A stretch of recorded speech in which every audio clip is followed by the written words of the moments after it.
les attentes envers autrui ou envers soi-même. Malheureusement, autres rituels de société bien profondément ancrés se créent des attentes. Donc, s'imaginer un scénario, puis souhaiter qu'il se réalise de façon plus ou moins parfaite ou contrôlée. Je suis pour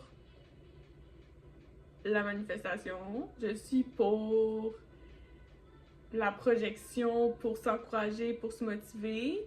Cependant, j'essaie d'enlever les notions de pression puis de contrôle entourant ces concepts.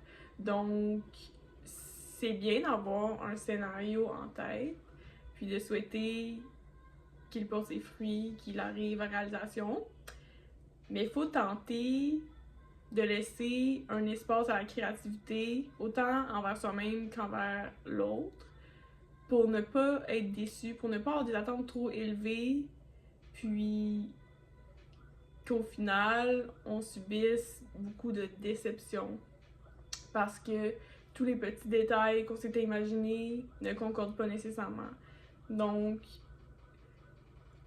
je remarque que la blessure de contrôle est fortement présente dans notre société. Moi, la première, j'ai beaucoup travaillé dessus. Je travaille encore dessus tous les jours. Certains jours, les notions de contrôle qui m'échappent et ça fait monter mon anxiété très haute, malheureusement.